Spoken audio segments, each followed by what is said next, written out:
Justin Moore, George Moore Chevrolet with Officer Ecker, this month's Service Award recipient. Congratulations. Thank you, sir. Appreciate it. What'd you do to deserve it? Well, every other Tuesday, we're tasked with kind of going into homeless camps that we get complaints about and kind of seeing what kind of resources we can offer them to get them out of where they are, kind of to alleviate the complainant. Okay. And then so we went in, found a gentleman who said that he was, an alcoholic and he wanted to get some help. And we offered him the PATH program, which is a program sponsored by JFRD. And they were out there with us, and they offer them a bed and kind of a place to stay every night. And as long as they check in before a certain time and they have a bed available, they'll be able to get it and continue to get it until they stop. And so he took them up on it. In 3.5 years of doing this, I think this is the first time JFRD has been mentioned. Really? Yeah. That's kind of funny. Well, that's great. Thank you. Yeah. I mean, it's hard to, kind of help people who don't want the help. But, right. I mean, the resources are there for the ones who actually want help and get off the street and, get a warm bed or a cold bed now. So you just pick them up, take them over? Yeah, we can do that. They can kind of go themselves or call themselves. It kind of depends on if they have a spot available at the location. Okay. Well, thanks for doing that. Yeah, go for us. How long have you been a police officer? I've been with JSO for about 4.5 years, and I've been with the District 2 Task Force since October of last year. So what's the task force? So the task force is kind of a branch off of the patrol. So we're not really taking calls for service, but we're out there, looking for violent felony suspects. We're out there, assisting patrol if they need to on violent calls and stuff like that. But we're basically assigned with tasks and duties to kind of help the district and alleviate patrol. Okay, what sports do you watch?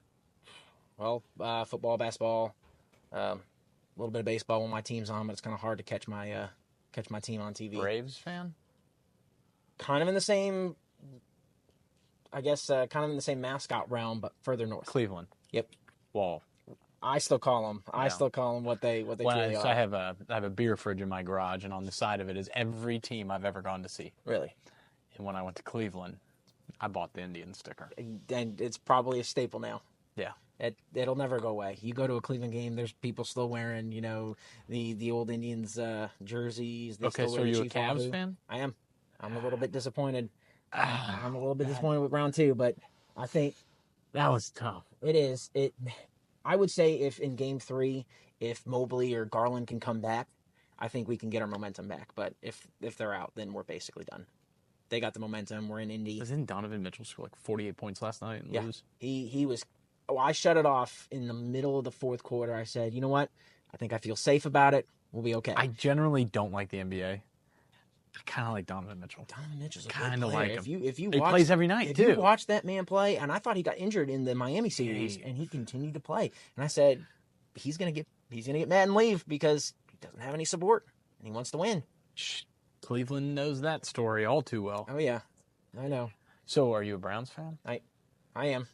I am a Browns fan. I mean, I'm a Jags fan, so it's like the same story. Well, at least y'all have you have a shorter run of doing bad rather than we've made the playoffs. And we have had playoffs. Remember 2020? Baker Mayfield beat the Steelers? We have had established starting quarterbacks, too. This is true. We did have one. Like, you would have... And we got rid of him. Cleveland would love to have David Garrard. Like, if you could get that run, that would be the greatest quarterback in Cleveland Browns history. And it's funny that I know a little bit too much of Browns history more than my age, because my dad always, talked about it, and I always know about, the John Elway, the drive, and then, of course, the fumble. Okay. So I know of the I think past. that was John Elway's rookie year. I know he was young. I don't remember the exact year. I just know that I wasn't around yet. And, I hear all the horror stories, but at least I saw some glimpses of, good Brown seasons in my lifetime to where, recently it was 2020 and then last year with Joe Flacco. Your dad's never even seen the Indians win. No, we almost did in 2016, but that got blown because of a rain delay. 16 and then, 97? 97 against Atlanta. Yeah. Because my dad told me the story. He was Sandy outside. Alomar Jr. Series. He was outside with fireworks ready to blow them off because we were going to win the World Series, and we lost. But, it's kind of sports. I'd get bored if we won all the time. I'd really be bored with all the championships and all the So winning. go tell all those Boston guys your age that. No, all they know is winning. That's all. Every sport. All they know it is makes winning. me sick. It does. Ugh. It's like, oh, we're just so good, and I'm like, I love to see the downfall. I will agree with that statement though, where like sometimes when the Jags win, it's just like great, just, we won. Then when you go in with the expectation of winning, you got nothing to walk. You got nothing to walk out of the game with when they lose. Yeah. Well, okay. So Cleveland Browns fan, how'd you feel about trading back for Mason Graham when you could have had Travis Hunter? It's a hit or miss kind of. No. You got to say how you feel now because we're gonna run this back when. I would have felt okay if when we he's got an all-pro. if we got a. I'm not sure about Graham yet. I can't Nobody say is. I can't say enough about him. We were supposed to take him, so I don't think that was the right pick at that time for trading back. Do I like that we got the Jags first round next year? Sure, we're good on 2026, but how are we going to get through 2025 and keep the guys who are good to get into 2026 to draft 2 good first round players?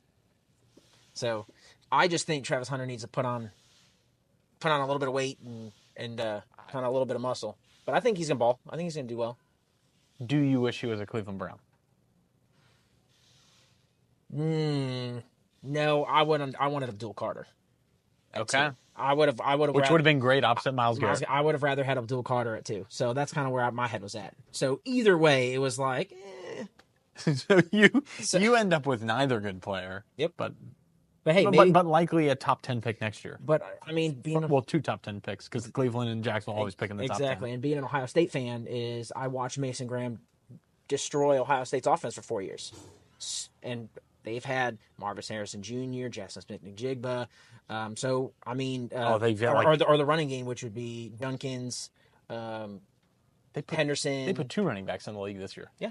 So if Mason Graham can stop Ohio State run game, I think we'll be okay. But the NFL is a different ballgame. Why'd you move to Jacksonville? College. I went to UNF. Okay. So right when I graduated high school. You went to high school in Cleveland. So I moved to Florida when I was still in middle school. Okay. And then went to middle school in Florida and then high school. In Jacksonville area? Palm Coast, an hour south. Oh, okay. Yeah. And Flagler then County. Mm-hmm. And then moved nice place. It's not bad. It wasn't really nice when I lived there because they had nothing.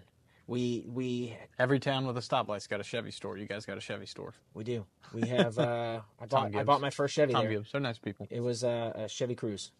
I bought it from Gibbs. I just traded my Cruze last week. It was a good car until it started to break down. I mean, I started to spend more on money than what it was worth. More on mechanics and fixing it rather than what it was worth. Payment. Exactly. Yeah. So I was like, I got to get rid of this thing. Okay, so move to Palm Coast, go to UNF, work in banking, become a police officer. Mm-hmm. Kind of a wild little career path. Stayed a Cleveland fan the whole time. I did. That was the only thing. Do you miss Cleveland? Nah. I go back every now and then, but I mean, I don't miss the weather. It's great. It's a nice downtown. It's getting better. Yeah. It's getting better. It's Union Square. I think that's what it's called.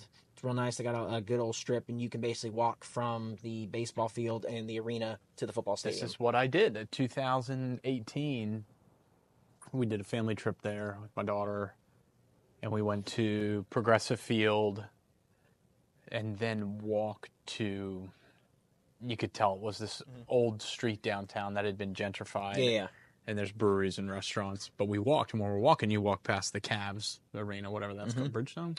Rocket Field now. Okay. Rocket. Was it Bridgestone? Rocket Arena now. I think it was Bridgestone's the Gund Arena. Nashville. So it was the Gund Arena, and then changed to the Q. But yeah, we walk by there and go over, and I'm like, man, this is nice. Can't do this in Jacksonville. No, I do truly enjoy other downtowns other than downtown And then I Jacksonville. spent, especially if you're in uniform, I spent a day. I mean, it felt like a whole day, but probably 5 hours at the Rock and Roll Hall of Fame, and just yeah. I mean, you can spend a whole day there. Bucket list place. It's a cool town. Everybody dogs it for being Cleveland, but Mistake by the Lake. Mistake by the Lake, but it is actually a really cool city. I will say, I did enjoy it, and I would go back. I would love to go back for a Jags game. I love Pittsburgh, and I enjoyed Detroit. Of the 3, which Cleveland's in the middle, Cleveland had the worst beer of the 3 towns. It's not a very beery town. No, it's not very good beer. But there is one. And Pittsburgh has great beer, and Detroit has very good beer. The best beer that you can get in Cleveland is during their winter ale. It's the Great Lakes Brewing Company. Yeah, and it's the winter. They ale. had that in Progressive. So if you have not the winter one, if you go to the winter time, and the winter ale is probably by far the best beer I've ever had there. It is delicious. Okay. But most winter ales are. Well, if I go back, it would be football season, so like a 50% chance to be winter. Yeah, they'll probably have it there. Something for your cruiser, and then just a token of appreciation. Well, taking care of us. Well, I appreciate it. Thank you so much. Yeah, it's great meeting you.